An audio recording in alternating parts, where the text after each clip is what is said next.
বেশ কয়েকটা দিন ওয়েস্ট বেঙ্গলে কাটিয়ে অবশেষে এবার আমাদের উড়িষ্যায় ফেরার পালা। আজ বুধবার আমাদের ট্রেন আছে পাঁশকুড়া থেকে ইস্ট কোস্ট এক্সপ্রেসে।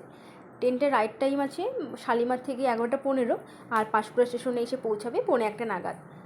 আমরা যাওয়ার সময় এই ট্রেনটাতেই বেশিরভাগ সময় যাই, কারণ এই ট্রেনটার একটা বড় সুবিধা হলো ট্রেনটি পাঁশকুড়া স্টেশনে দাঁড়ায়। কারণ বেশিরভাগ এক্সপ্রেস ট্রেনই তো ওই হাওড়ার পরে একদম ডিরেক্ট খড়গপুরে গিয়ে দাঁড়ায়, সেক্ষেত্রে আমাদেরকে হয় ব্যাকে যেতে হবে হাওড়া, না হলে সামনে খড়গপুর। তো এই সুবিধার জন্যই আমরা যাওয়ার সময় এই ট্রেনটাতেই প্রেফার করি। আর ট্রেনটার টাইমটাও ঠিকঠাক আছে।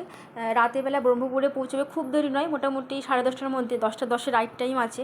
আর খুব একটা লেট করেও না এই ট্রেনটা। আর আমাদেরকে স্টেশনে ছাড়তে এসেছিলো আমার শ্বশুরমশাই।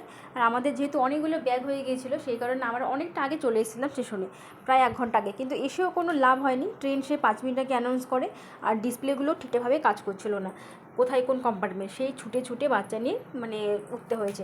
মাঝের স্টেশনগুলোতে ওঠার একটা বড় অসুবিধা, বোর্ডিং পয়েন্টগুলোতে সেই অসুবিধাটা ফেস করতে হয় না, ধীরে সুস্থে ওঠা যায়। তো যাই হোক, আমরা ট্রেনে উঠে লাঞ্চটা সেরে ফেলেছিলাম, কারণ যেহেতু বাড়ি থেকে অনেকটা আগে বেরিয়ে পড়েছিলাম, তো ওই টাইমে তাড়াহুড়ো করে লাঞ্চ করিনি। আর ট্রেনে উঠে শুকনো খাবারটাই আমি বেশি প্রেফার করি। তো শাশুড়িমাকে বলেছিলাম যে একটু রুটি, আলু ভাজা, এসব শুকনো জাতীয় খাবার করে দিতে।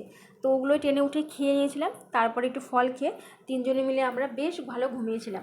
কারণ অনেক দিন ধরে এই জার্নি হচ্ছে এদিক ওদিক, তারপর অনুষ্ঠান বাড়ি, ঠিকঠাক করে রাতে ঘুমও হয়নি। তো এই কারণে সবাই মিলে খেয়ে দিয়ে একটা গভীর ঘুম দিয়েছিলাম। তো সবাই ঘুমোচ্ছিলো, আমার ঘুমটা আগে ভেঙে গিয়েছিলো। তো ঘুম থেকে উঠে দেখলাম সন্ধে সন্ধে হয়ে এসছে, আর আমি চায়ের জন্য ওয়েট করছিলাম। তো ওয়েট করতে করতে অবশেষে চাও চলে এলো। চা খেতে খেতে, সুন্দর একটা সানসেট দেখতে দেখতে আমি ট্রেন জার্নিটা এনজয় করছিলাম। বাচ্চা নিয়ে গেলে সময় কেটে যায় ট্রেনে।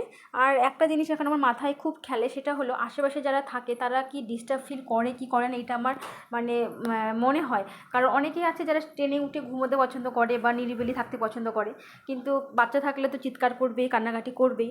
তো কিছু বলতে পারে না, বাচ্চা আছে বলে অ্যাডজাস্ট করে নেয়। তো এই জিনিসগুলো আমার মাথায় খেলে এখন। তো যাই হোক, আমরা ভেবেছি যে ডিনারটা ট্রেনেই সেরেই ফিরবো, কারণ আমাদের অনেকগুলো রুটি রয়ে গিয়েছিলো, বেশি আমরা খেতে পারিনি। ওই আইআরসিটিসির অ্যাপ থেকে একটা ছোলে বাটের অর্ডার করেছিলাম, তো ওইটা খেয়ে আমরা ডিনারটা কমপ্লিট করলাম। আর আমাদের ট্রেন কিন্তু এইবার বেশি লেট করেনি, একদম 10:30টার মধ্যে স্টেশনে পৌঁছে গিয়েছিলো। তারপরে ঘরে গিয়ে যেতে যেতে 11টা। তো আমরা অবশেষে পৌঁছে গেলাম উড়িষ্যা। তো দেখা হচ্ছে তোমাদের সাথে পরের ব্লগে। টাটা।